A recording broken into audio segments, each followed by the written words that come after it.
Hi y'all, I'm Allison. Let the battle of the books begin. I set up a reading journal page at the beginning of the year in anticipation of this.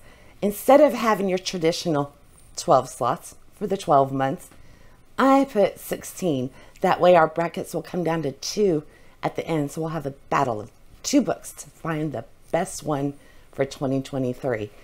So to use those extra 4 lines, I have an additional extra I get to pick per quarter for the year. So we need to start filling this in because we're in July. We've got 8 whole books to add to this page so we can begin this epic battle. If you know me, if you've been around, you won't be surprised to find out I am adding a little bit of randomness to this. So I'm not just going to go down the row going January, February, March, April. No, we're going to draw for random spots. So that way there's no telling which book is going to go up against which book. Let's get right into it and find out what our contenders for January were. I read 10 books that month, and since I'm notoriously bad at just being able to pick one favorite, I've got 3 for the month. The year started out good. Crazy Rich Asians by Kevin Kwan, Good Girl, Bad Blood by Holly Jackson, which is part 2 in a trilogy, and 7 Up by Janet Ivanovich, part of the Stephanie Plum series. Crazy Rich Asians was a lot of fun. Learned a lot about Singapore culture, and the drama was just good. It just kept me riveted the whole way through. Good Girl, Bad Blood really lived up to the first book, which is A Good Girl's Guide to Murder, and I highly enjoyed it, especially the podcast being interwoven through it. Plus, there's a court trial, and it's all done seamlessly together. Really fun read. And a 7 Up. This, I think, by far is one of the funniest out of the series. And that's saying a lot because there is tons of comedic gold within this Stephanie Plum series. And this one is one of my all-time favorites out of all of them.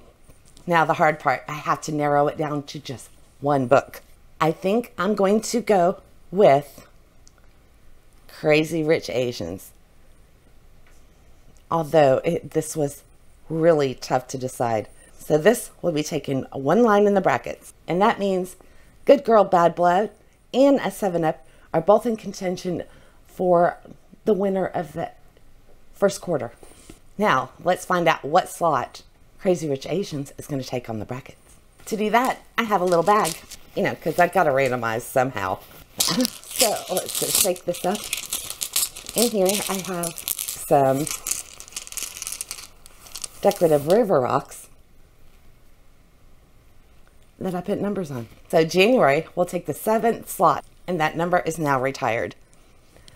So let's move on to February. February, I read 12 books. And once again, I had 3 favorites of the month. They were Capturing the Devil by Carrie Maniscalco, Soul of the Deep by Natasha Bowen, and Magpie Murders by Anthony Horowitz. Now, just pick one. Capturing the Devil is kind of in here symbolically. I hated the 3rd book so much that I almost unhauled the entire series, but I forced myself to read this. I love this so much, it made me keep the series. So I thought it deserved a spot on the favorite list. But honestly, I don't think it's a real contender. That leaves it to the sequel to Skin of the Sea, which I loved, and Magpie Murders. They're both incredible books. I love the lore in this one. And it's just such a great story. But I think Magpie Murders is going to have to take it. This was so beautifully done. You start out with a manuscript from an author, and then it switches to a murder investigation that's going on. And the two tie in together, and brilliant. Absolutely loved it. This is by far the favorite, even though I love this duology. So we need to find out what line is going on our sheet.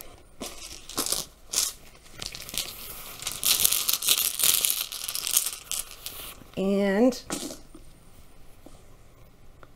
we got number 2, Soul of the Deep and Capturing the Devil are now also contenders for the first quarter. Moving right along to March. I read 11 books, but I was a little more picky when I did my favorites, and I only had 2 this time. Last Tale of the Flower Bride by Roshani Chokshi, and Graceling by Kristen Kishore. 2 very different ends of the spectrum. Absolutely loved how a fairy tale lore was woven into the story. This was so unsettling and beautiful and surprising. It's a book that just sticks with you. Highly recommended. And Graceling is just, it lived up to my memory of how much I loved it way back in the day. This is how a strong female character is done properly. She's strong, but yet she's vulnerable, and she is willing to accept help from other, even men. And I love it. So this is really, really hard because they both could be the best book of the month.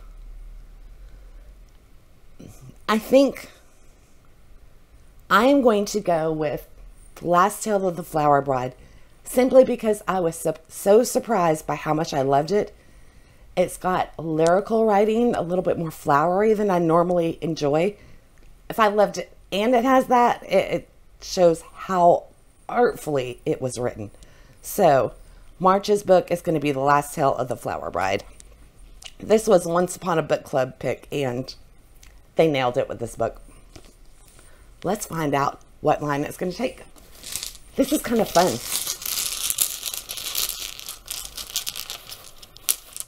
Okay, we got number 10.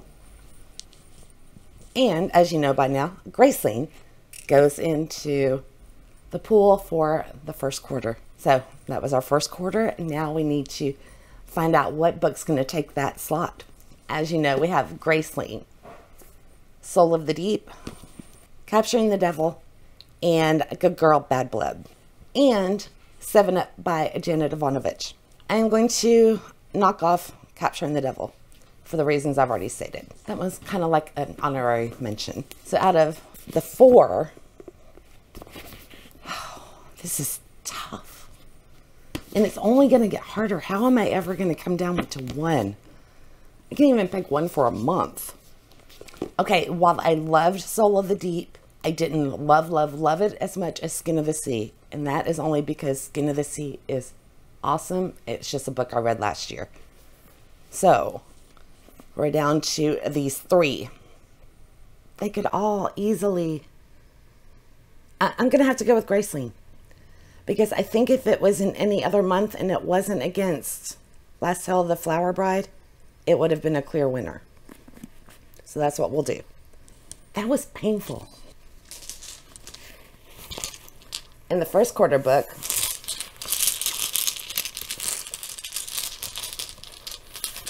is going to take spot 5. Okay, sadly these books and 7 Up are completely out of the running for the year now, because this was all from the first quarter. So let's move on into April. April, I read 12 books and we only have 2 contenders. This was kind of like a nostalgic month for me. The Last Olympian by Rick Riordan and Hex Hall. This finished Percy Jackson, and this starts the Hex Hall series. And I love them both. I have no idea how to pick. The whole Percy Jackson series is just great, and this is by far my favorite in it. And I loved Hex Hall, her snarkiness, and set down. I am going to go with...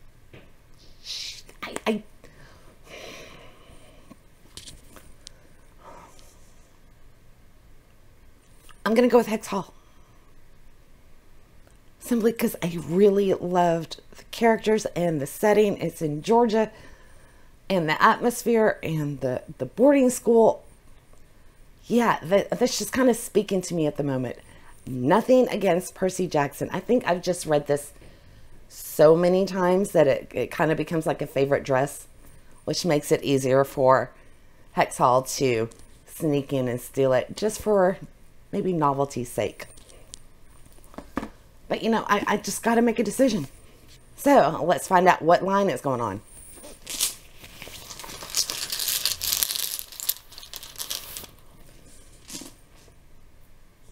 Upside down. Number 8.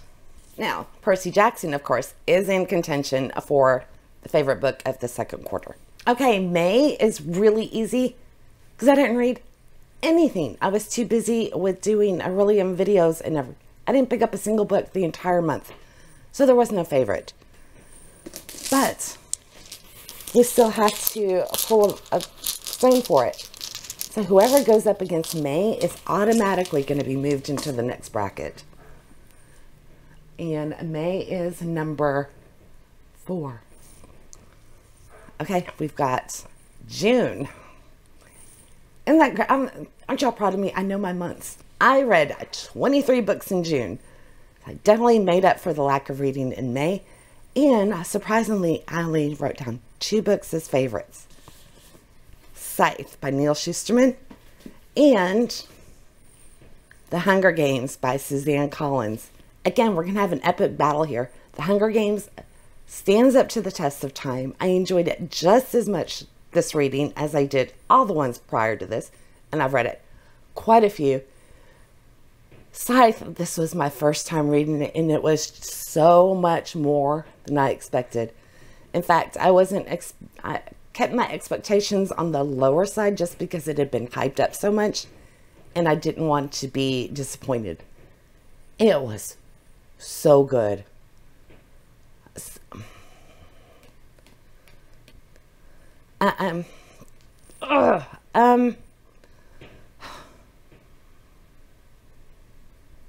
Again, I think I'm gonna go with,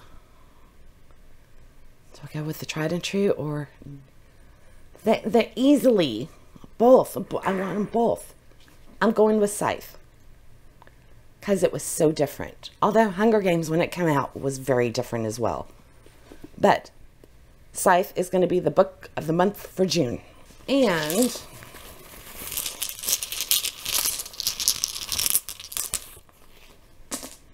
it is going to take spot number 11. Can y'all see that? Which means Hunger Games goes into contention. Oh no. Oh no, how do you do this? Okay, so my extra book for the second quarter, these are my only 2 options. Percy Jackson versus The Hunger Games. The finale in the first book. I have to go with The Hunger Games. This takes the second quarter slot, which is going to be on line 12. Okay, depending on how I film this, you have either seen how this has been filling in, or you're just as much in the dark as I am, because I don't know. So I'm going to go write these titles in, and then we will decide from there, because I don't know. Oh no, we have our first matchup. And I couldn't decide before when I was going to, fill in the brackets, if I was going to do it all at the end of the year. But I think I'll do them as they match up. Otherwise, it's just going to get too difficult delaying it. Yeah. So we have our first real battle. Crazy Rich Asians by Kevin Kwan versus Hex Hall by Rachel Hawkins. YA fantasy supernatural versus the contemporary social satire drama. And the winner is Crazy Rich Asians. I'm going to move this one forward because I really, really enjoyed it. Nothing against Hex Hall, but this definitely had more substance to it. Okay, if you listen closely, you can hear somebody somewhere. Just whether it's Fate, Murphy, the TBR gods, they're laughing at me because we got another matchup. That's right. Hunger Games versus Scythe. I couldn't decide before, so I thought I'll just put them both on, right? You know? So close. But no, I have to pick now. Only one of them can move forward. So, do we go with the YA dystopian versus the YA dystopian? At least they're evenly matched from being from the same genre. I was going to say this one had a lot more surprises to it than I expected. But that's not fair to Hunger Games because when it came out, there were a lot of unexpected things in it too. I mean, it took everybody by storm. I'm going with Scythe. I really enjoyed this. There were so many layers to this. And I got caught up in all of them. All the emotions were there. Okay, Scythe moves on. The Hunger Games, sadly, is being sent home. Okay, so here's how we're looking. Here's our standings for now. I've got two that have moved on. I see some battles forming on the horizon. But you know what? Let's add a little flair to this, because you'll notice that there's space at the bottom, and here's what it's for. So now this will be tabled until we get through our third quarter, which will be July, August, and September. So hopefully towards the beginning of October, I will come back and we will find out which contenders we have for the third quarter. And I'm assuming we'll probably have a couple of battles on our hand. And then for, I'd say probably October and November, I may do those as the months go on to where we only have a little bit at the end of the year. We'll have to see. But the next one will be the beginning of October at the close of our third quarter. I hope y'all enjoyed this. This was a lot of fun to do, and I'm looking forward to seeing how this pans out. Which book is going to end up being my favorite? And will I be able to make a decisive decision and actually pick one book for the year? It remains to be seen. I hope y'all enjoyed this. And if you enjoyed my reading journal and want to see how I set it up, here is the video for that. All right, I will catch y'all next time. Have a great one. Bye now.